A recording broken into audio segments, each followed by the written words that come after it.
Bonjour, je continue la saga de Jonathan Hickman sur les Avengers avec le premier arc de la série New Avengers.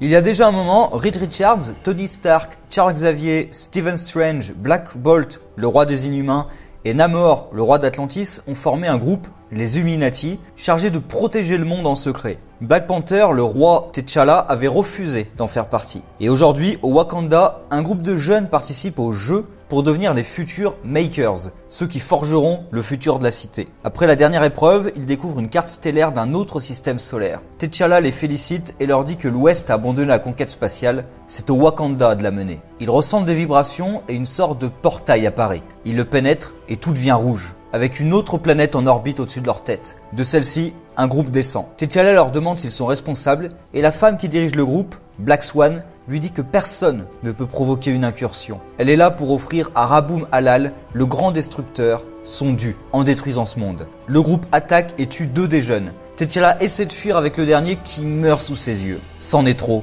il riposte. Black Swan demande à un camarade s'il est prêt à payer le prix et non. Elle le tue donc et active un appareil. La planète en orbite explose et le monde retrouve ses couleurs. T'Challa convoque les Illuminati à Necropolis, dont il est le roi des morts. Captain America en fait désormais partie et Charles Xavier est mort pendant l'événement précédent Avengers vs X-Men.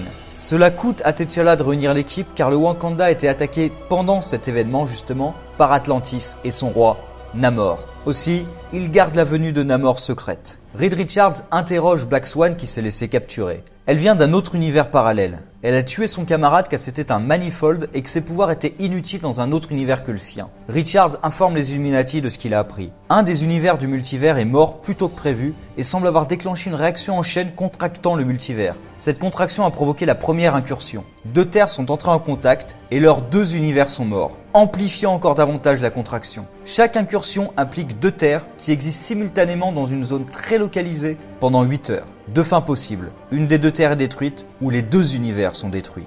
Alors que tous envisagent de détruire les autres planètes, Steve refuse. Il pense qu'ils pourront trouver une solution avec les gemmes d'infinité. Ils vont recréer l'Infinity Gauntlet. Pour ça, ils ont besoin de la gemme de l'esprit de Charles Xavier. Il l'a cédée à Beast, qui rejoint donc les Illuminati. Ils ont mis au point un détecteur à incursion et ont tous un système d'alarme implanté dans la paume. Le système déclenche l'alarme. Ils trouvent le mur de l'incursion et entrent dans l'anomalie. L'Infinity Gauntlet est reformé. Il ne marche que dans son univers d'origine et ce lieu est à cheval entre les deux. Steve l'utilise alors et il dirige toute son énergie pour repousser la Terre étrangère. Cela fonctionne, mais avec un prix. Toutes les gemmes d'infinité éclatent, sauf celle du temps qui disparaît. Namor l'accuse de les avoir condamnées en les laissant être détruites. Les débats qui s'ensuivent sont plus que tendus, mais Steve refuse catégoriquement d'imaginer une solution où il détruirait des mondes. Il est seul contre tous, et Strange utilise la magie pour effacer sa mémoire. Il est rejeté par les Illuminati. Ils se préparent tous. Reed et T'Challa ont reproduit la bombe utilisée par Black Swan, une bombe à antimatière. Tony Stark est en train de construire une sphère de Dyson cachée de l'autre côté du soleil. Il lui suffit qu'elle soit prête à 2% pour détruire une planète avec l'énergie du soleil. Reed la baptise donc Sol's Hammer, le marteau de Sol. Strange se lance dans les magies les plus noires en quête de pouvoir. Et alors qu'une autre incursion a lieu, il fait un testament en laissant tout à Wong, au cas où. Le temps est venu, mais aucun n'a de bonne solution prête, et les seuls qui leur viennent nécessitent que l'un d'eux reste dans l'autre univers. Ils vont donc sur l'autre Terre. Sur celle-ci, Galactus est en train de monter sa machine pour dévorer la planète. Ils hésitent à intervenir, car ils ne veulent pas tuer les habitants de cette Terre, et Terrax, le héros de Galactus, apparaît derrière eux. Il connaît les incursions, et son maître est là pour empêcher celle-ci et sauver son univers en détruisant leur Terre. Le groupe ne peut pas accepter de rester sans rien faire et se bat contre lui. Le combat est terrible, mais ils parviennent à mettre leur adversaire hors d'état de nuire, tandis que Galactus commence à détruire sa planète. Ils reviennent donc sur leur Terre avec Terrax en prisonnier. Ils sont enfin prêts à entendre les solutions de Black Swan. De son vrai nom, Yabat Umon Taru. Mais ils lui mettent un colis explosif au cas où. Quand elle avait 4 ans, elle était la princesse d'une cité cachée lorsqu'une incursion a eu lieu et que les Black Priests sont descendus pour tuer tout le monde. Elle a pris une clé royale ouvrant une porte donnant sur le multivers et fut recueillie par les Black Swans, lui disant que la fin de son monde était une offrande à Raboum Halal, le grand destructeur. D'après elle, sa naissance a provoqué la fin et les Black Swans lui offrent des mondes pour ralentir cette fin. Et elle devient donc une Black Swan. Elle explique les différentes solutions trouvées par les mondes. Évacuer puis détruire la Terre empêche les incursions, mais l'univers périra tout de même comme les autres. Ça ne fait que gagner du temps. Avec ses yeux, elle peut prédire les incursions et en prédit une dans quelques minutes. Elle a raison.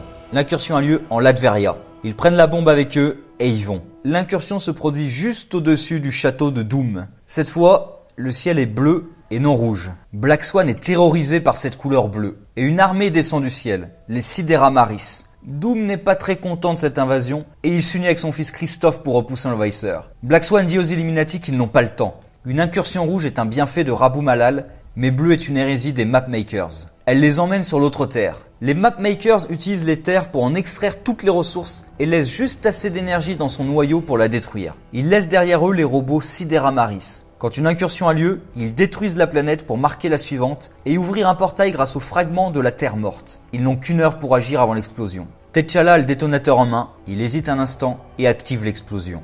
L'incursion cesse. Cependant, Doom a tout enregistré. Et il a également récupéré un fragment de la Terre détruite. Black Swan est renvoyé dans sa cellule et communique avec Terax pour lui dire qu'il aura bientôt l'occasion de chercher d'autres mondes à détruire. Un mois plus tard, il n'y a toujours pas eu d'autres incursions. Reed fait un rapport de la situation à Tony qui est dans l'espace. Doom invite Richards et Strange à dîner. Il veut avoir plus d'informations sur les incursions. Ils refusent de répondre et ne font qu'enrager leur hôte. Dans la cité des Inhumains, à Tilan, Medusa s'inquiète pour son époux, Black Bolt. En secret, il fait construire une machine par son frère, Maximus, qui contient du Terrigen Mist, les cristaux qui produisent les Inhumains. Il a également ouvert une dimension dans laquelle son frère peut parler sans déclencher ses pouvoirs. Tous les sons que Black Bolt émet sont normalement amplifiés et détruisent tout autour de lui, mais pas ici. Medusa veut des explications et se lie par télépathie avec son époux. Il est réticent, mais lui dit ce qu'il a prévu. Elle ne peut pas l'accepter et le gifle avant de partir. Le conflit entre Wakanda et Atlantis ne cesse d'escalader. Des généraux d'Atlantis ont été capturés,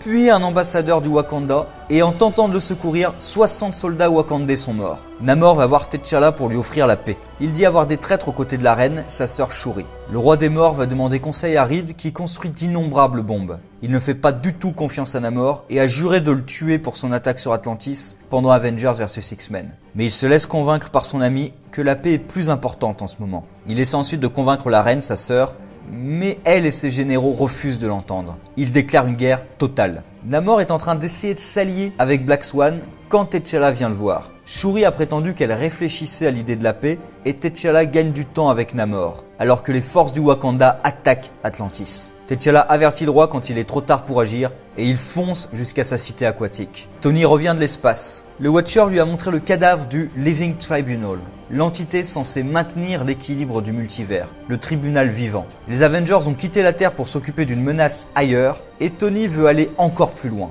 Avec Richards, il demande l'aide de quelqu'un de secret, pour l'instant. Alors qu'ils discutent, ils reçoivent une alerte de Sword. La Terre est envahie. En effet, face à Strange, face au Wakanda, face aux X-Men et même à Atlantis en ruine, des forces d'invasion se posent.